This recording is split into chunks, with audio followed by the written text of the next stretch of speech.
In the dead of winter, 1885, a woman walked into the town of Silver Hollow. She was pregnant, she was a widow, and she had nothing left to lose. Her name was Delilah Grace Monroe, and the world had taken everything from her. Her husband was gone, buried by a rockslide in the mines. Her home was gone, sold to pay off debts she never knew he had. Her future was a blank, terrifying map, but when she saw them, huddled together on the steps of the town's forgotten orphanage, she found a new reason to fight. 23 children, shivering in rags that did little to fight off the biting wind. Their eyes were hollow, their faces smudged with dirt and despair. They were the town's ghosts, the children no one wanted to see. And in their hopeless faces, Delilah saw a reflection of her own broken heart.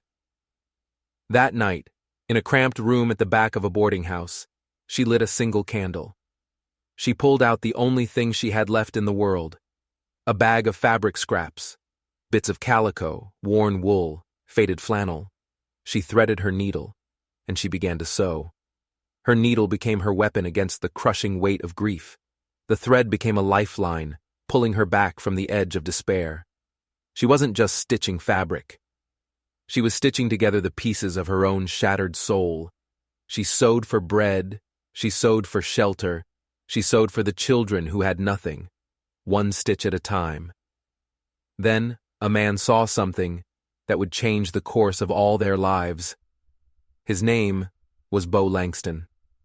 He was the wealthiest rancher in the territory, a man whose heart was as frozen as the winter ground. He saw Delilah kneeling in the snow, her own coat thin and worn. He saw her gently fitting a small, warm coat onto a barefoot child who couldn't stop shivering.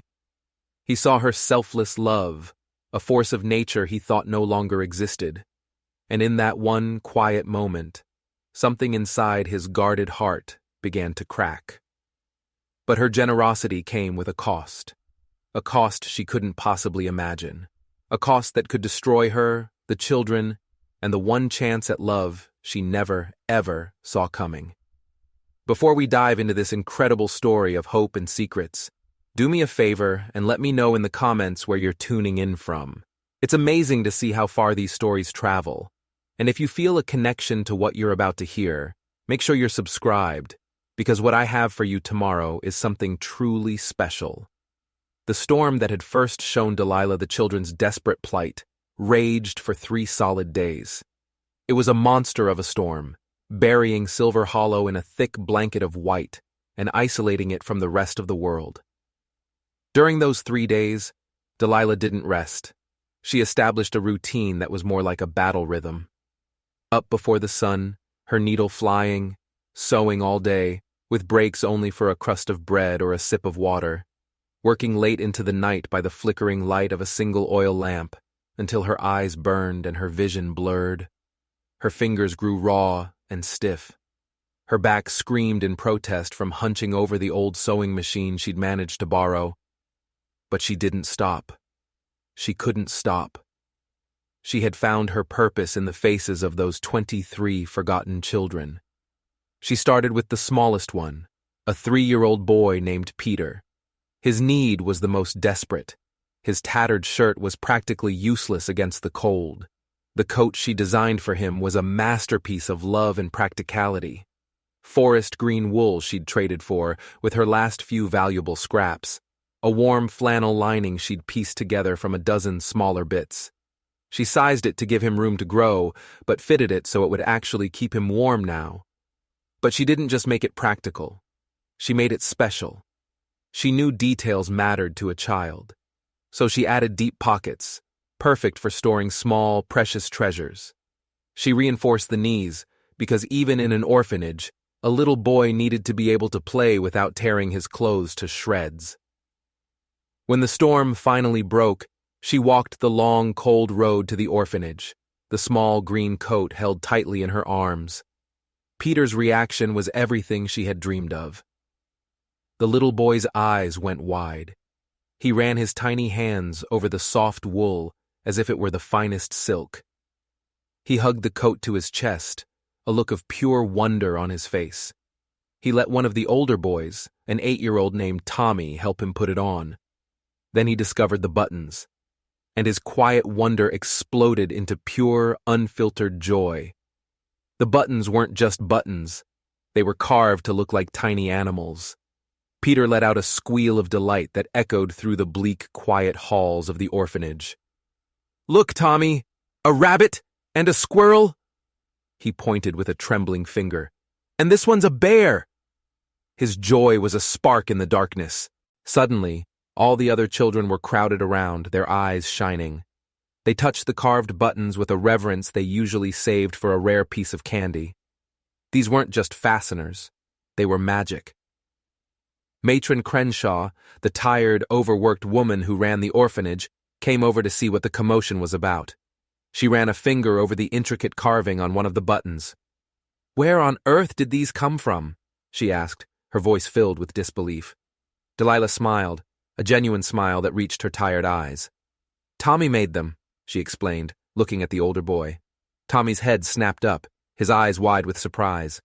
"I noticed his skill with woodworking," Delilah continued. "I saw him carving a piece of scrap wood a few days ago.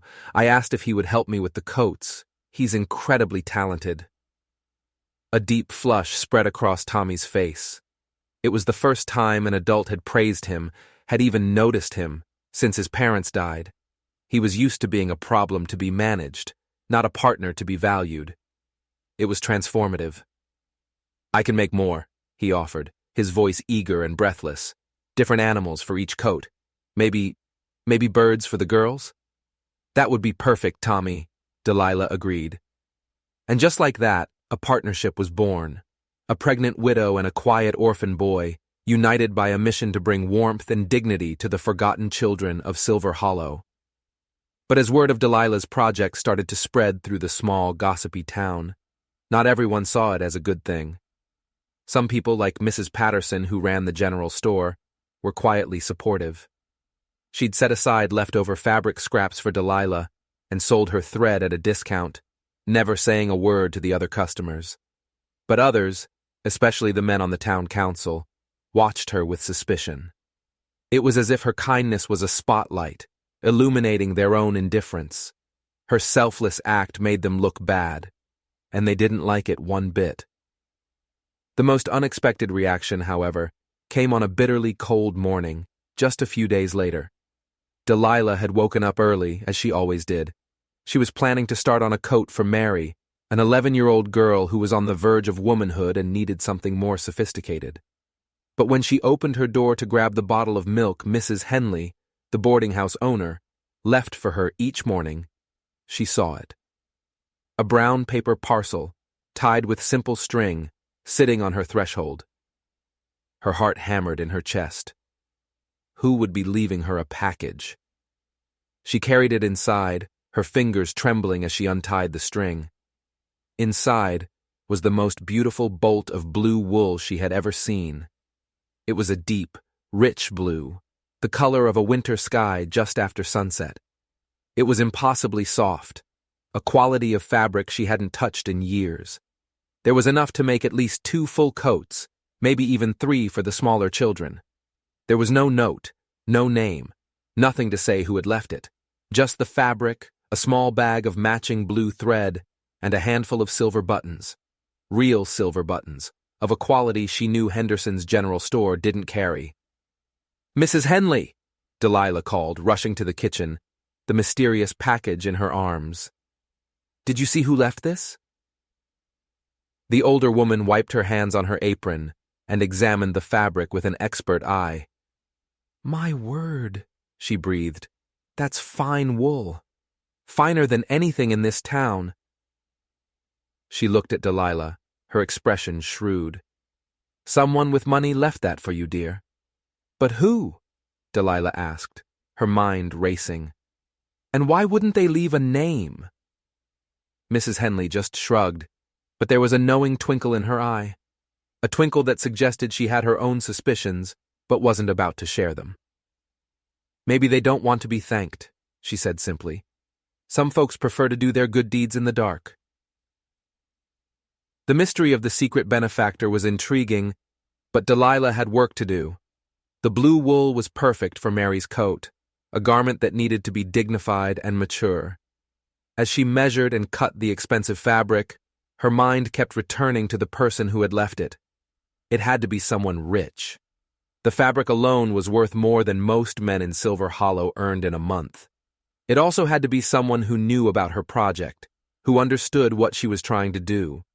In a town as small as Silver Hollow, the list of people who fit that description was very, very short. Across town, Bo Langston was trying to convince himself he'd done the right thing. He told himself leaving the package was just a practical decision. He had business interests in Silver Hollow. A stable, healthy town was good for business, that's all it was. He was a man of logic, of transactions. He was not getting emotionally involved. But that was a lie. The truth was, ever since his foreman, Miguel, had mentioned seeing the pregnant widow at the orphanage, Bo had found himself listening to the town gossip more than usual. He'd heard about her promise to make coats for all 23 children. He'd heard about her working day and night, pouring every last bit of her energy into an impossible task. And something about her quiet determination had stirred up memories he spent every day trying to bury. His sister, Emma. She had been just 8 years old when their parents died, leaving them alone in the world. Bo had been 16, old enough to work, but not old enough to raise a little girl. So he made the practical decision, the logical choice. He placed Emma in an orphanage back east, promising he would work hard and send for her as soon as he could. He would build a future for them both. It took him 3 years. 3 long, hard years of breaking his back to build a small fortune from nothing. For 3 years, he got letters from a little girl who was slowly, heartbreakingly losing hope. When he finally traveled back east to get her, his pockets full of money and his heart full of plans, he found her grave. It was in a small, neglected corner of the orphanage cemetery. She had died of pneumonia the previous winter, alone, forgotten, all while he was busy building an empire she would never see. The guilt of that failure had been the architect of his life ever since. It had taught him to lock his emotions away, to see every relationship as a business deal, to never, ever let his heart override his practical judgment. It had made him a very wealthy man, and a very lonely one. Now, watching this woman, Delilah, pour her entire being into caring for children who weren't even hers, it awakened something deeply uncomfortable in him, a longing for the kind of courage she had, the ability to love without calculating the risk. So the blue wool was a compromise. He could help without getting involved. He could contribute without having to care. At least, that's what he told himself as he rode his horse past her boarding house each morning, unable to stop himself from looking up at her window, hoping for a glimpse of the woman who was challenging everything he thought he knew about himself. Back at the orphanage, something incredible was happening. Delilah's daily visits were no longer just about the promise of warm coats. They were about the gift of attention, something these children were starving for. She learned their names. She learned their stories. She learned their secret hopes and their quiet fears. There was David, a serious boy who collected smooth river stones and dreamed of building a real house one day. Sarah, who could recite long poems from memory and made up songs about the birds. And there was 12-year-old Catherine, who cared for the youngest children with a fierce maternal instinct that broke Delilah's heart. Each child was a unique and precious thread, and she was weaving them into the tapestry of her new purpose. As she was fitting Mary for her beautiful new blue coat, the girl shyly asked what it was like to have a real home. Just then, Delilah felt the baby inside her give a restless kick. Soon she would have her own child to love, her own child to protect. But these children, these 23 forgotten souls, had already claimed a piece of her heart.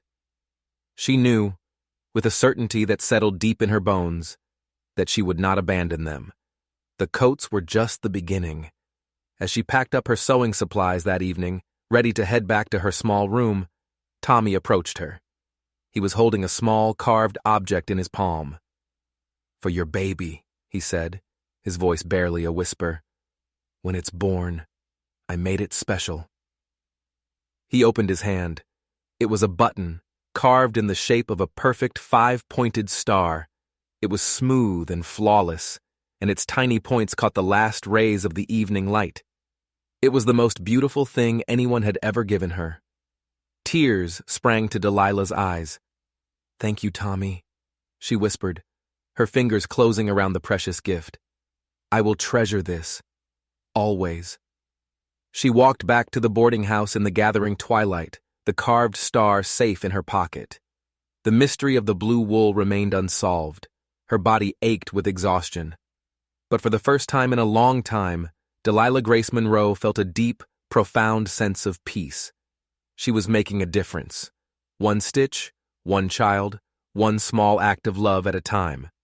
And somewhere in the shadows of Silver Hollow, a lonely, guilt-ridden rancher watched her go, feeling his own frozen heart slowly, painfully, beginning to thaw. Over the next few weeks, Delilah's visits to the orphanage became the anchor of her life. Each day brought a new small victory, another coat finished, another child's face lighting up with pride and warmth. Tommy was no longer just her partner. He was an artist. His wood-carving skills grew more refined with every button he made.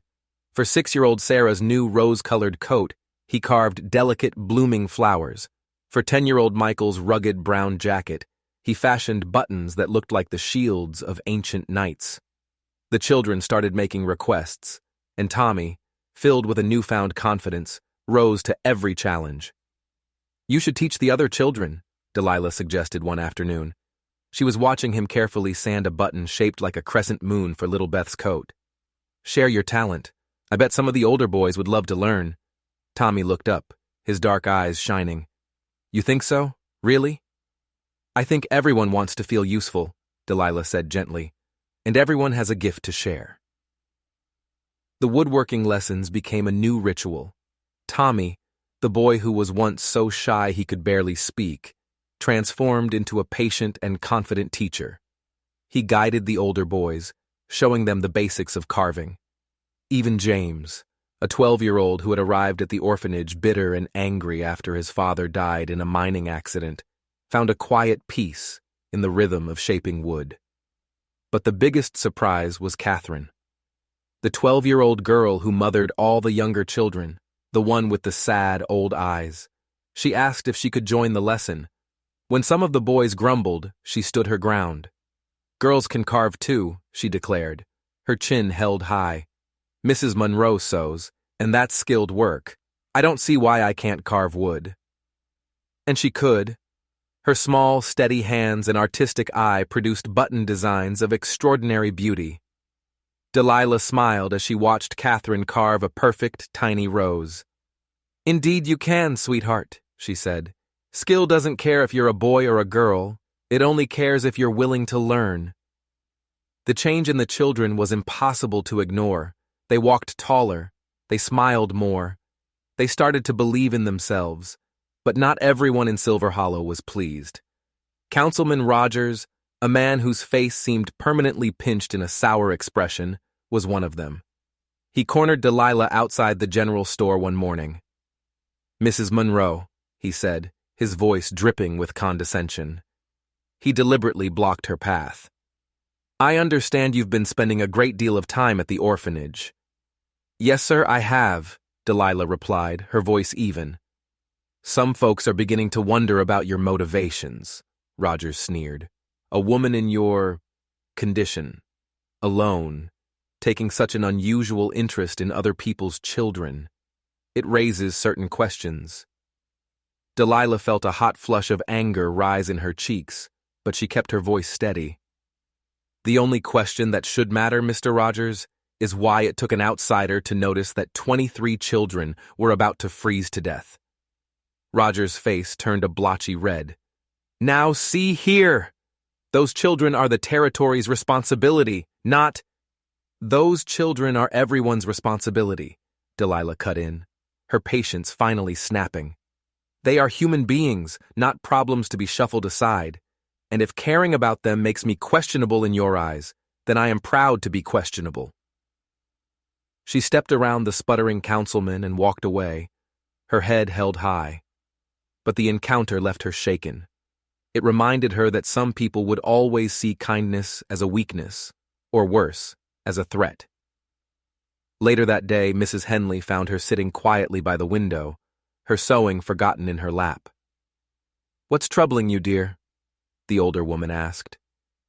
Delilah told her about the run-in with Councilman Rogers. Mrs. Henley's expression hardened.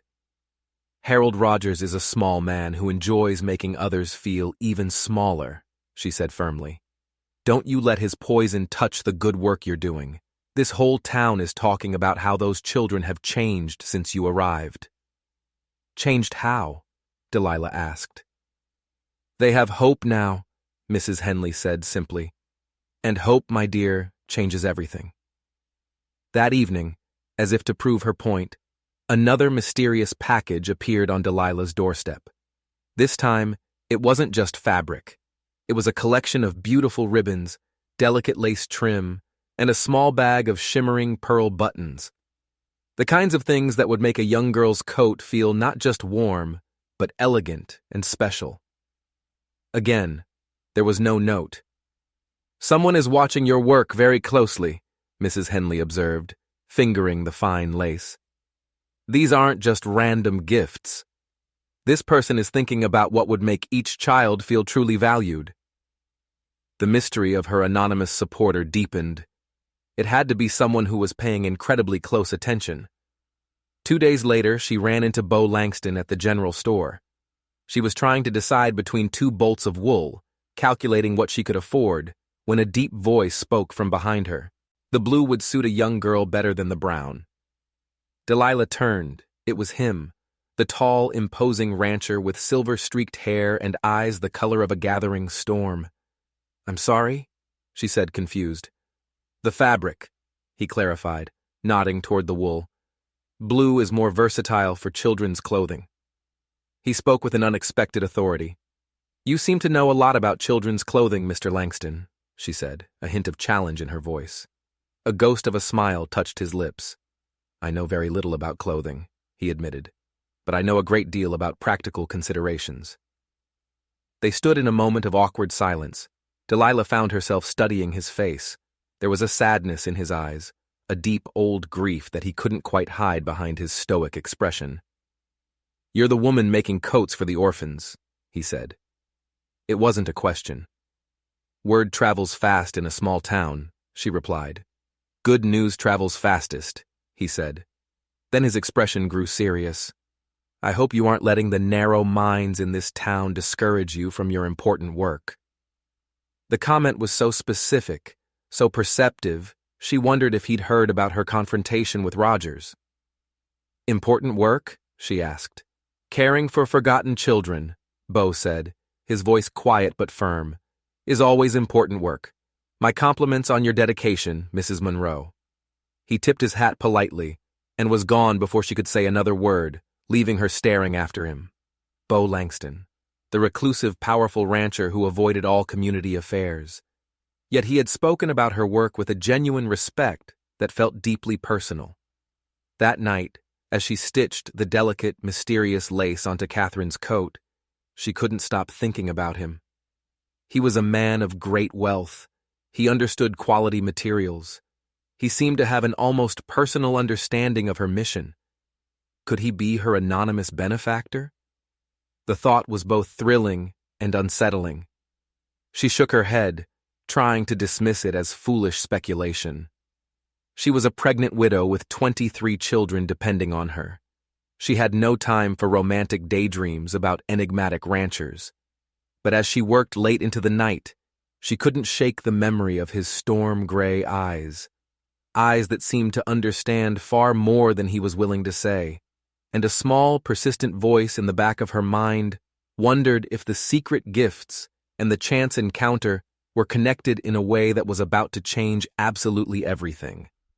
The packages kept coming, but now they were different, more specific, almost eerily precise. When she ran out of red thread for 8-year-old Anna's coat, a fresh spool appeared on her doorstep the very next morning. When she mentioned to Tommy that she wished she had warmer flannel for the little one's linings, a bolt of the finest, softest flannel materialized overnight. Her secret benefactor wasn't just generous, they were listening. This realization sparked an idea. A test. That evening, while Mrs. Henley was in the room, Delilah spoke her thoughts aloud, as if talking to herself.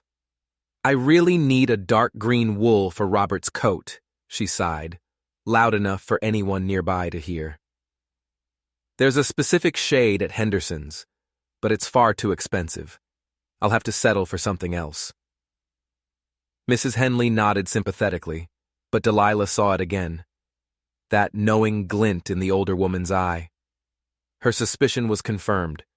Someone was feeding information to her benefactor. The next morning, it was there.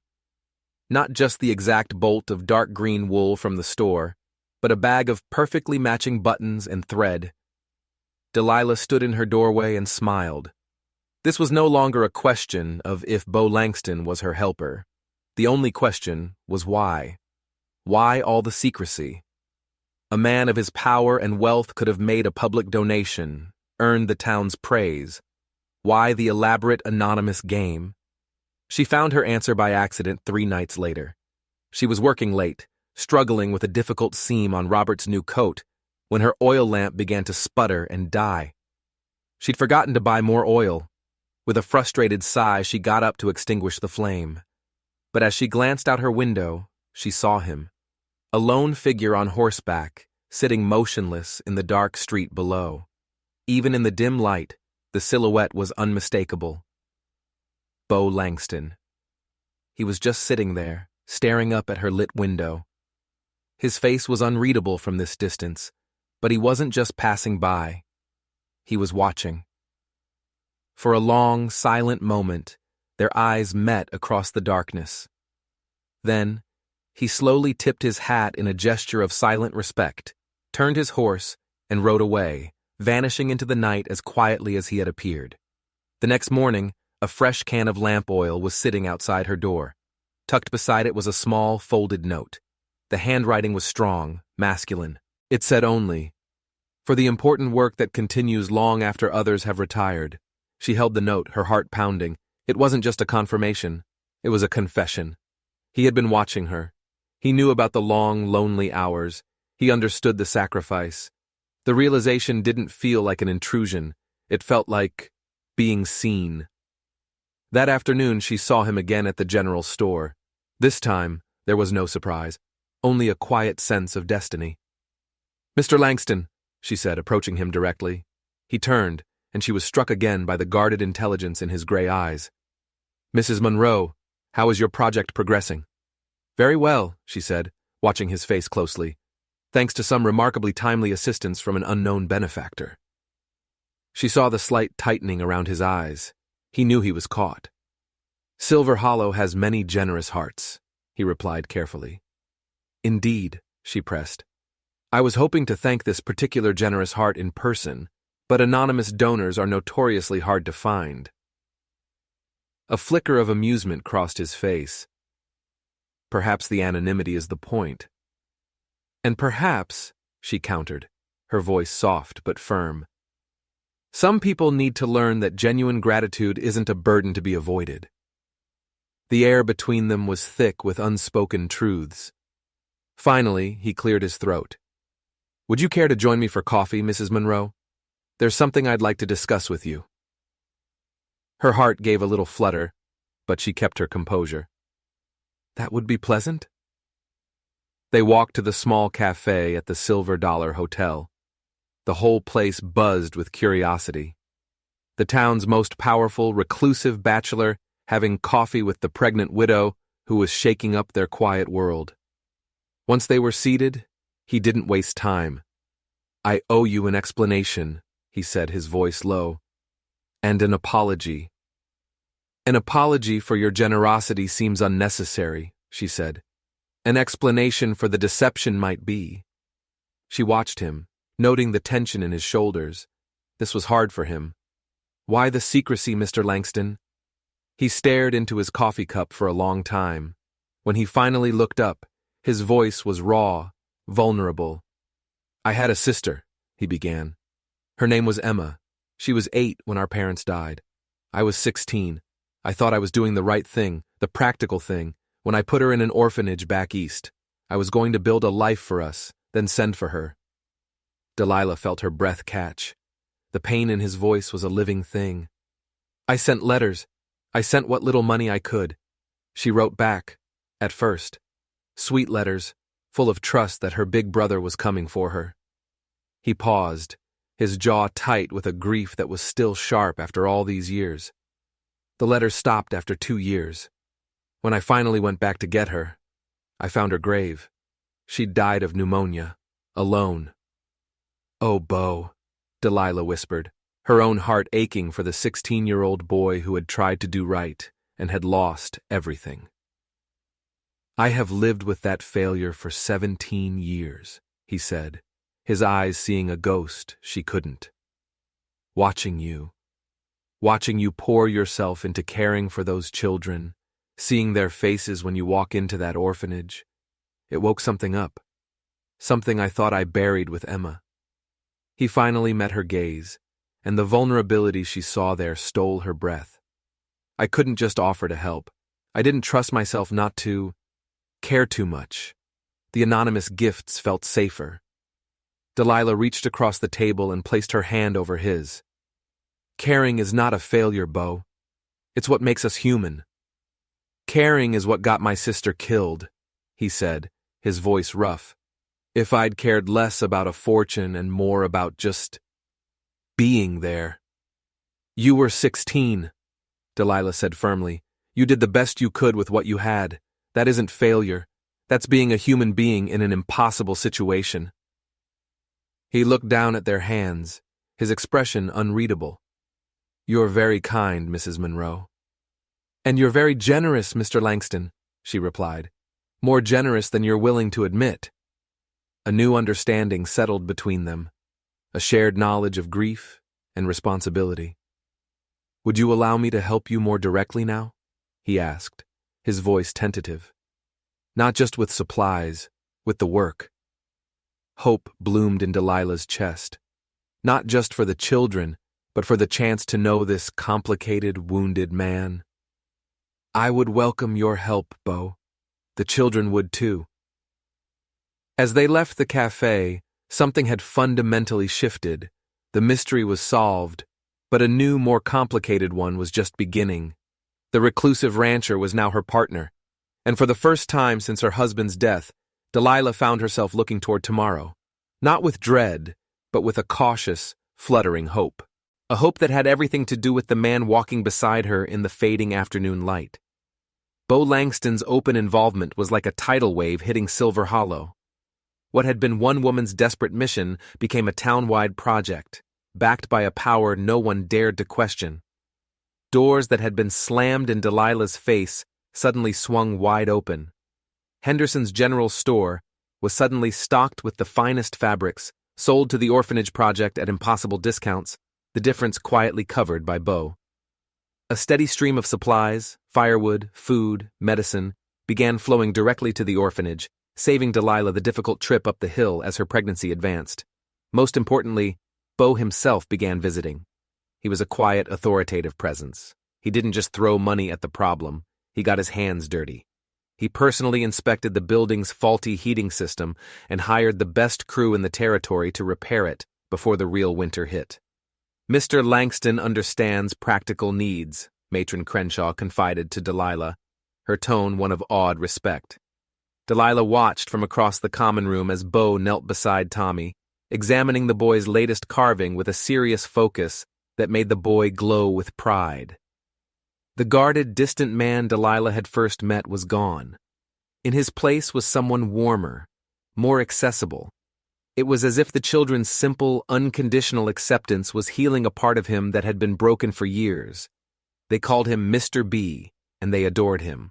Little Peter, the first recipient of a coat, now followed Bo around like a devoted shadow. Sarah wrote a poem about the kind man who brings warm things. But the deepest connection he formed was with Catherine, the quiet, serious 12-year-old girl with the old eyes. She saw something in Bo that the others missed, a deep, abiding loneliness that mirrored her own. "Mr. Bo lost someone too," she told Delilah one afternoon, her voice soft. I can tell. He gets the same look in his eyes that I get when I think about my mama. Delilah looked up from her stitching, stunned by the child's perception. He watches us like he's remembering something sad, Catherine continued, her young face wise beyond her years. But also like he's trying to make something right. People who haven't lost someone don't understand how careful you have to be with love. The observation was so profound, so achingly true, it made Delilah's heart ache. These children understood things most adults never would. As January's bitter cold descended, the last few coats needed to be finished. Delilah worked tirelessly, but her advanced pregnancy was taking its toll. Her back was a constant fire of pain, and exhaustion was a heavy cloak she couldn't shrug off. It was during one of these long, hard days that the town council made their move. Councilman Rogers, his face a mask of smug authority, arrived at the orphanage with 2 other men. They didn't bother with pleasantries. "Matron Crenshaw," Rogers announced, his voice loud and booming, "we are here to discuss the future of this institution." The matron went pale. "There have been complaints," Rogers continued, his eyes sweeping over the children who had gathered nervously around Delilah. "Complaints about unauthorized persons conducting unapproved activities on these premises." His gaze landed on Delilah, cold and triumphant. "Are you referring to me, Mr. Rogers?" Delilah asked, her stomach twisting into a knot. "I'm referring to anyone who thinks they can operate outside of established procedures," he sneered. "This orphanage is under territorial oversight, Mrs. Monroe. Your activities require official approval, which you have never sought. Effective immediately, they must cease." Silence. Then Tommy's small voice cut through the tension. "You mean Mrs. Monroe can't come anymore?" Rogers didn't even look at the boy. "I mean proper procedures will be followed, applications can be filed. It typically takes several months." Several months. The children would freeze. He knew it. This wasn't about procedure, it was about power. It was about putting her back in her place. "There is another solution," Rogers said, savoring the moment. "The territorial government is considering relocating these children to a larger, more efficient facility in Denver." Matron Crenshaw gasped. "You're talking about closing the orphanage." "I'm talking about ensuring these children receive proper care from qualified professionals," Rogers said, his eyes scanning the room with disdain. "Sentimental attachments are not in their best interests." And that's when Bo arrived. The door opened, and he stepped inside, bringing the cold winter air with him. He took in the scene in an instant. Rogers and his men, the frightened children, Delilah's defiant face, the friendly Mr. B, the children knew vanished. In his place stood Bo Langston, the most powerful man in the territory, and he was not pleased. "Gentlemen," he said, his voice dangerously quiet, "I wasn't aware the town council was meeting here today." Rogers was clearly flustered. "Mr. Langston, we were just discussing administrative matters. Administrative matters that involve shutting this place down and shipping these children halfway across the territory," Bo stated, his voice still quiet, but now laced with steel. Rogers stammered, "How did you— That is, we are simply exploring options." "I see." Bo moved further into the room. The children instinctively moved closer to him, seeking his protection. "And have you explored the option of supporting the excellent work already being done here?" "With all due respect, Mr. Langston," Rogers puffed up, trying to regain his authority, "this institution lacks proper funding and oversight. These children deserve better." "You're absolutely right," Bo agreed. Delilah's heart sank. "They deserve much better than the neglect they've endured for years," Bo continued, his eyes locking onto Rogers. "Which is why, as of this moment, I am taking personal responsibility for ensuring they receive it." The room was electric. Rogers' face went from confused to calculating to utterly terrified. He had picked a fight with the one man he could not beat. What exactly are you proposing?" Rogers asked, his voice now a weak squeak. Bo smiled, but it was a smile that held no warmth. It was the smile of a predator. I'm proposing that Silver Hollow keeps its orphanage, properly funded and administered by me. I'm proposing that Mrs. Monroe continues her valuable work without any bureaucratic interference. And I'm proposing, he paused, letting the words hang in the air, that anyone who disagrees can take up their concerns with me. Directly. The threat was unspoken, but crystal clear. Bo Langston could ruin any man in this room without breaking a sweat. Rogers deflated like a punctured balloon. Of course, Mr. Langston. If you're willing to take responsibility, I am, Bo said firmly, completely, and permanently. As the councilman shuffled out in defeated silence, Delilah stared at Bo, a whirlwind of gratitude and awe swirling inside her. He had saved her. He had saved the children. He had saved everything. Thank you, she said, the words feeling completely inadequate. Bo looked at the faces of the children, their eyes shining with hope and trust.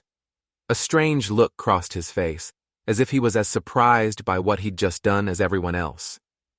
Don't thank me yet, he said softly, his eyes meeting hers. Now the real work begins. 3 days later, a courier arrived. He was an official territorial courier, and he carried an envelope with heavy, important-looking seals. It was addressed to Delilah. Matron Crenshaw handed it to her, her expression unreadable. Delilah's hands trembled as she broke the seal. A cold dread settled in her stomach. Official mail was never good news. She unfolded the thick, formal paper. And the world stopped turning. It was a property deed. It officially transferred full ownership of the land and the building known as the Silver Hollow Home for Foundlings to one Delilah Grace Monroe. But that wasn't the part that made the air leave her lungs. It was the signature at the bottom of the page, the signature of the person relinquishing all claims to the property. Bogard James Langston. She read it again and again. Bo hadn't just promised to take over the orphanage's future. He had owned it all along. For how long? Every conversation, every shared moment, every bit of the trust she had started to build with him. It was all built on a lie so massive, so fundamental, it changed everything. Mrs. Monroe? Matron Crenshaw's voice seemed to come from a great distance. Is everything all right? You've gone white as a sheet. Delilah folded the deed, her hands moving like a sleepwalker's. I need to see Mr. Langston, immediately. She found him at his ranch. He was standing in the main corral, the picture of a man at home in his kingdom, watching his men work the horses. The sight of him, so calm, so powerful, made a bitter anger rise in her throat. This wasn't just a kind benefactor. This was a man who had owned the very ground those children slept on. A man who could have fixed everything with the stroke of a pen, but had chosen to do nothing. He had watched her struggle, played his little game with anonymous gifts, all while those children shivered in the cold. Delilah, he said, turning with a smile that died the moment he saw her face. What's wrong? She held up the deed. She didn't have to say a word. Understanding and something that looked disturbingly like relief washed over his features. Ah, he said quietly. You received the papers. Ah? Her voice was shaking with rage. That's all you have to say, ah? Perhaps we should discuss this inside, he said, gesturing toward his sprawling ranch house. Oh, I think we're well past the point of private discussions, don't you? She shot back. But she followed him anyway, her anger building with every step. His study was a monument to wealth and power. Leather-bound books, mahogany furniture, maps on the wall showing property holdings that stretched across the territory. Bo Langston wasn't just successful. He was an emperor. How long? She asked, her voice dangerously quiet. He was silent for a moment, weighing his answer. 12 years. 12 years. Delilah sank into a chair, the weight of his betrayal crushing her. You've owned that land for 12 years, she whispered. You've watched those children live in squalor and neglect on your own property, and you did nothing. It's not that simple, he started. It is exactly that simple. Her control finally snapped. You could have fixed the heating system any time in the last decade. You could have provided decent food, warm clothes. Instead, you let them suffer while you did what? Waited to see if someone with a conscience would finally show up? His face was a blank mask.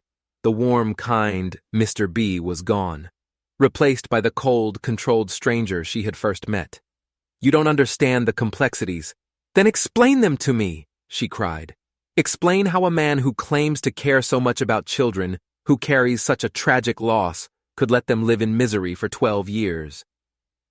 I bought the property to keep it from being sold to a mining company, he said, his voice stiff. The previous owner was going to evict the orphanage. I bought it to make sure the children had a place to live. How noble, she spat. And then what? And then I watched. The admission hung in the air between them. A crack appeared in his perfect, controlled facade. When he spoke again, his voice was raw. I told myself I was being practical. The territory provided for their basic needs. They were housed. They were fed. I convinced myself that was enough. But it wasn't enough. No, he whispered. It wasn't. He turned to the window, staring out at his perfect ranch. Getting involved meant caring, and caring about children who could be taken away, who could die no matter what I did, who could break my heart the way Emma did. That was a risk I wasn't willing to take. The raw pain in his voice should have softened her anger. It only sharpened it.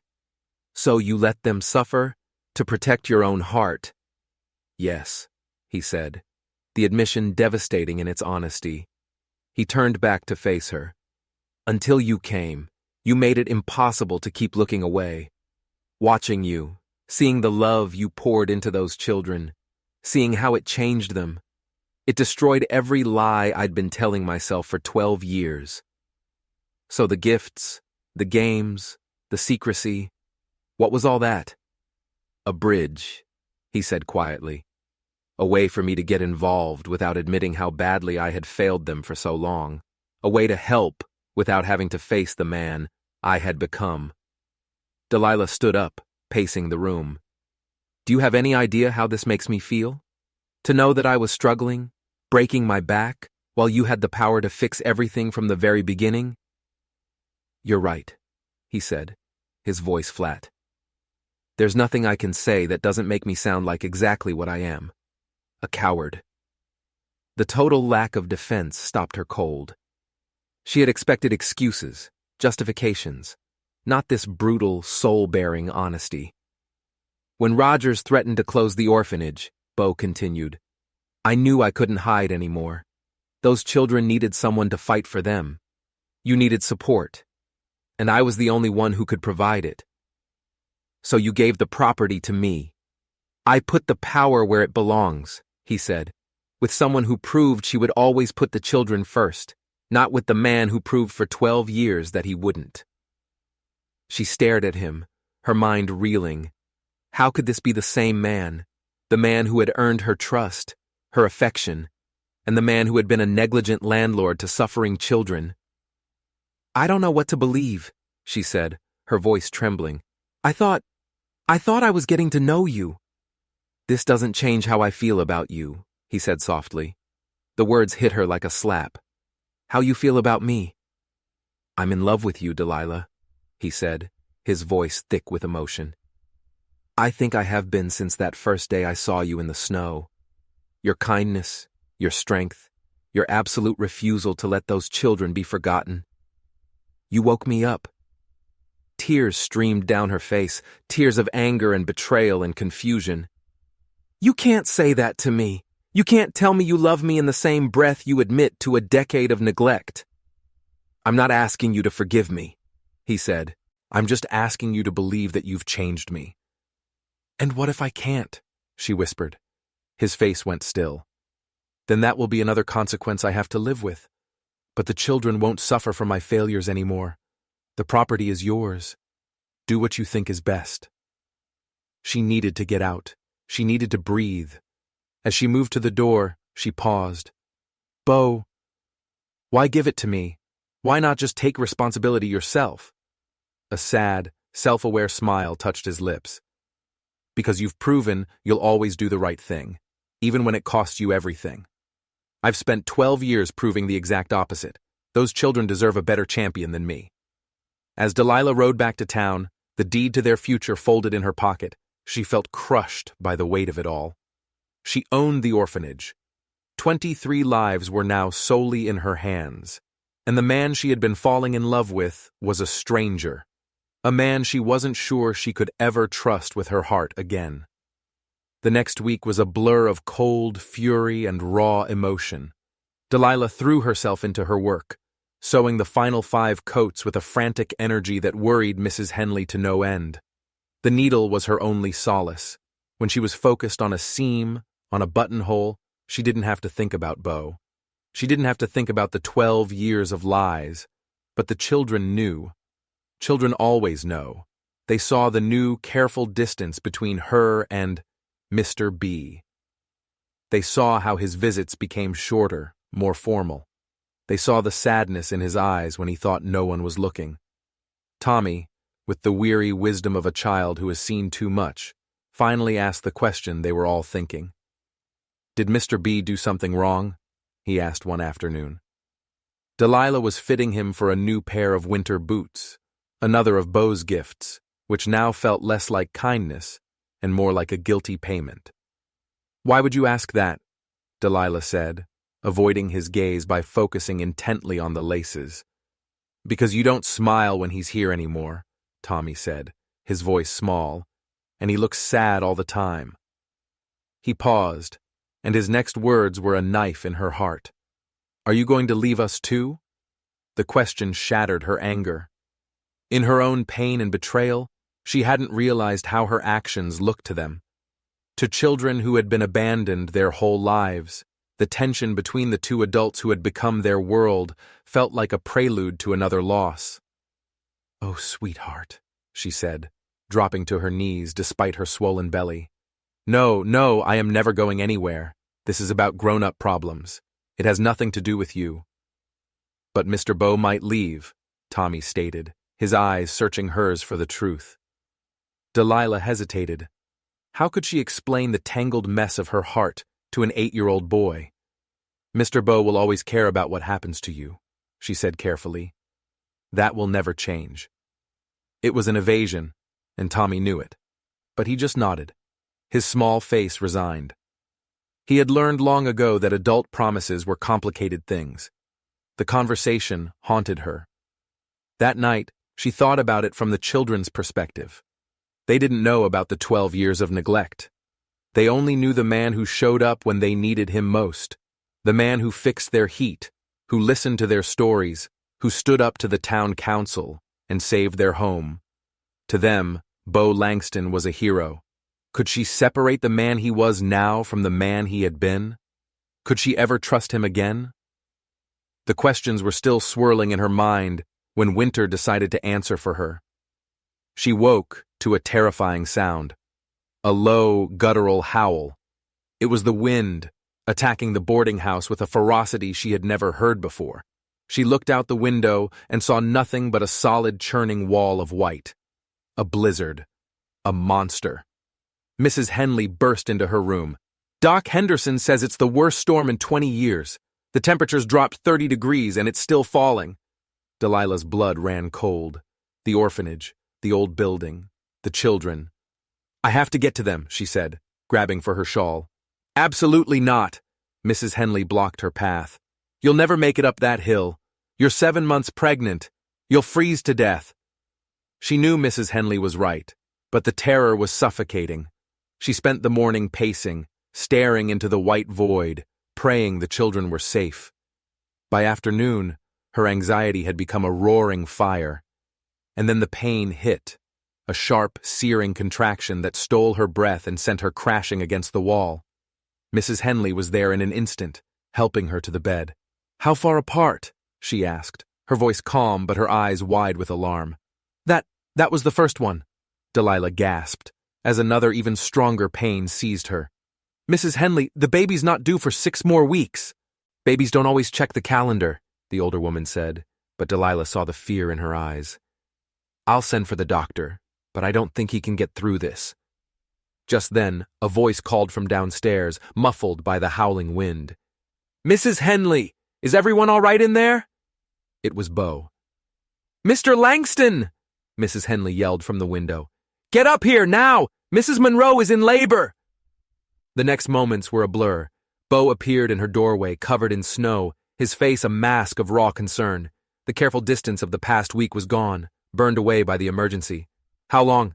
he asked, his eyes locked on Delilah.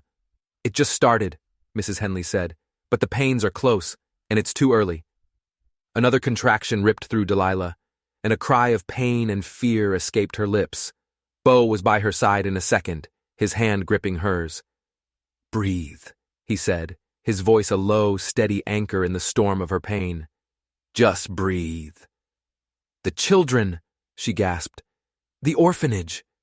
"I just came from there," he said, his grip tightening. "They're safe. The building is holding. Miguel is staying with them. They have food and firewood." Relief washed over her, so powerful it was almost as overwhelming as the pain. "They're wearing their new coats inside to stay warm," he added softly. "They're worried about you, but they are safe." Mrs. Henley returned with linens and hot water. "The doctor can't make it. His wife says she'll come if the storm breaks." "And if it doesn't?" Delilah whispered. "Then we'll manage," Bo said, his voice firm, leaving no room for argument. "Mrs. Henley has done this before, and I've helped with difficult births on the ranch. You are not alone." As the storm raged and her labor intensified, Delilah clung to his hand. This wasn't the time for anger or betrayal. Her baby was coming too soon in the middle of a blizzard. But even as she accepted his strength, a terrifying calculation ran through her mind. If the storm didn't stop, if there were complications, if her baby needed a doctor. The lives of the 23 children in the orphanage weren't the only ones hanging in the balance tonight. Mrs. Henley examined her, her face growing grim. Delilah braced herself for the news. But as another contraction crested, leaving her breathless and shaking, she knew. Ready or not, her baby was coming. Outside, the wind screamed. Inside, 3 people prepared to bring a new life into a world of chaos and uncertainty. They didn't know it yet, but this terrible night was about to change everything, for everyone. All they could do was hold on and pray for morning. The next few hours were a living nightmare. Delilah's labor was fast and brutal. The storm outside was a mirror of the storm inside her body. Mrs. Henley was a rock, her hands steady, her voice calm, but her worried glances toward the snow-choked window told the real story. They were trapped. They were alone. "The pains are less than 3 minutes apart," she told Bo grimly. "This baby isn't waiting." Bo's face was pale, but his voice was steady. "What do you need me to do?" "Keep her focused," Mrs. Henley said, "and pray." During the next contraction, Delilah's grip was so tight she thought she might break Bo's hand. "I can't do this," she sobbed as the pain receded. "It's too soon. It's too dangerous." "Yes, you can," Bo said, his voice a force of will.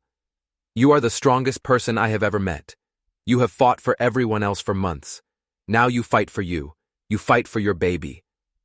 His strength flowed into her, but the fear was still there. "Bo, if something happens to me..."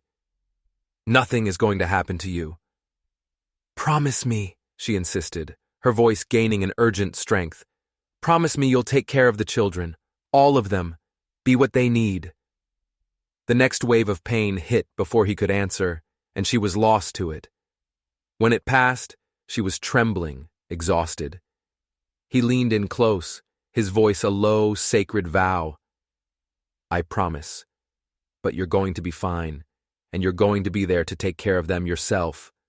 "I can see the baby's head," Mrs. Henley announced, her voice sharp with urgency. "It's happening now, Delilah. On this next one, you need to push." Delilah pushed with a strength she didn't know she had. The pain was blinding, but she fought through it, driven by a primal need to bring her child into the world. Then, everything changed. She heard Mrs. Henley's sharp gasp. She saw her frantic movements. "What is it? What's wrong?" Bo demanded, his voice tight with alarm. "The cord," Mrs. Henley said, her hands a blur of motion. "It's around the baby's neck. I need to just... There, got it." The seconds stretched into an eternity. The only sounds were the howling wind and Delilah's ragged breaths. "All right," Mrs. Henley said, her voice strained. "One more push, Delilah, one more." She gave it everything she had left. And then release. Mrs. Henley was lifting a tiny, still, silent form into the lamplight. Silence. The baby was motionless. Too small. Too quiet. Terror, cold and absolute, washed over Delilah. "Why isn't it crying?"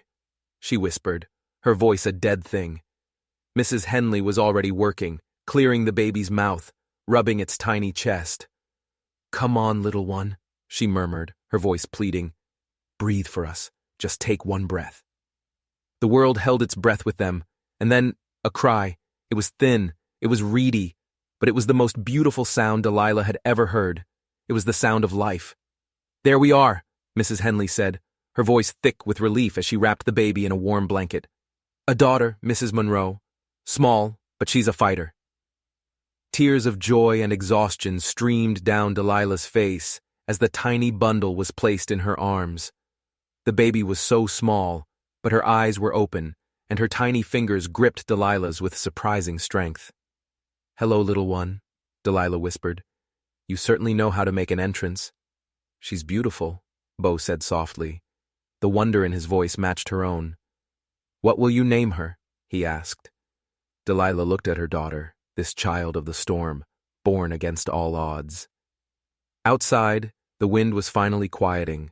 The first pale light of dawn was breaking. "Grace," she said. "Her name is Grace, because sometimes grace is all you have." The baby's eyes, a deep stormy gray so much like Bo's, seemed to focus on her face, as if she understood. In that moment, holding her daughter as the storm broke, Delilah felt something shift deep inside her. The anger, the betrayal, it all seemed to shrink in the face of this tiny, perfect miracle. Just as the first rays of sun pierced the clouds, a frantic pounding came at the door. It was Miguel, Bo's foreman, his face wild with panic. "The orphanage!" he gasped, stumbling into the room. "The heating system. It failed in the night. The chimney is damaged. The children, they're freezing." The fragile peace shattered. The crisis wasn't over. It had just begun. The fragile joy of Grace's birth evaporated, replaced by a new icy fear. 23 children, trapped in a freezing building. "We have to move them," Bo said instantly, his voice snapping with command. "Bring them here, to the ranch, now." "In this weather?" Mrs. Henley protested. "The roads are still a mess. Some of those children are so little." "It's more dangerous to leave them there to freeze," Bo shot back. He was already pulling on his coat. "Miguel, get the big sleigh ready. Blankets, everything we have." Delilah struggled to sit up. "I'm going with you." "Absolutely not," Bo said, his tone leaving no room for argument. "You just gave birth. Your job is to stay here and care for Grace." He looked at her, and his voice softened. "They are our responsibility, Delilah. Let me handle this."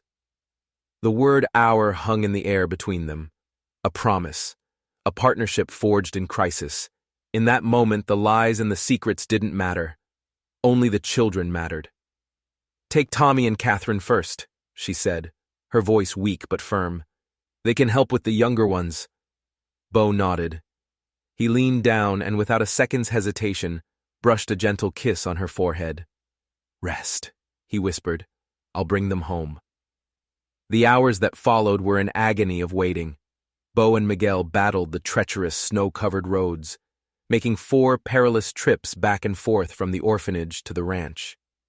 Each time, they returned with a sleigh full of cold, frightened, but miraculously resilient children. The ranch house, once a silent monument to Bo's loneliness, was transformed. It filled with the sounds of young voices, the chaos of children being bundled in warm blankets and fed hot soup by Bo's stunned but efficient household staff. Tommy was in the second group. The first thing he did was come to Delilah's bedside. "Mrs. Monroe," he said, his eyes wide. "We were so worried." "I'm all right, sweetheart," she said, pulling back the blanket so he could see the sleeping baby. "And I have someone for you to meet. This is Grace." Tommy stared at the tiny baby, his face a mixture of awe and concern. "She's so small." "She's a fighter," Delilah said, "just like her big brothers and sisters." By evening, all 23 children were safe. They were scattered throughout the huge house, sleeping in guest rooms, parlors, even in Beau's own study. The crisis was over. Late that night, Beau found Delilah sitting by the fire, nursing Grace. He looked utterly exhausted, but there was a light in his eyes she hadn't seen before. A purpose. "How are they?" she asked softly. "Scared," he admitted. "But they're tough." Tommy asked if this meant they had to leave Silver Hollow. "Catherine wanted to know if you were still going to be their friend." "What did you tell them?"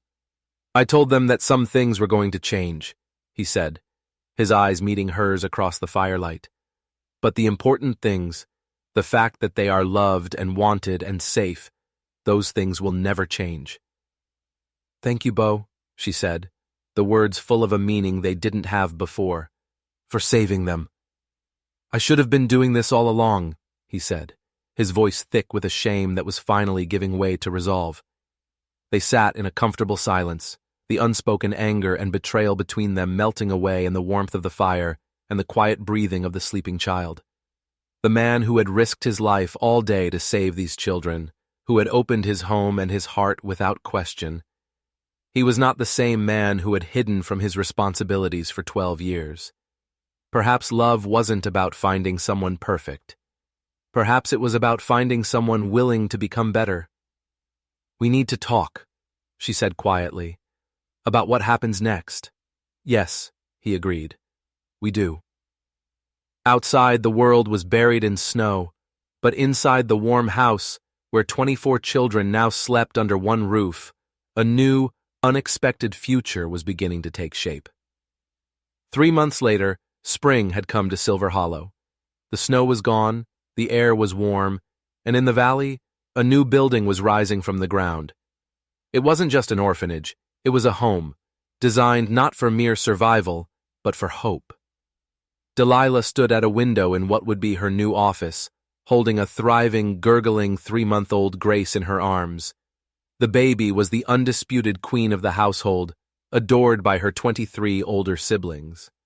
Beau came to stand beside her. In his hands was a newly carved wooden sign. The elegant letters read, "Langston Monroe Home for Children."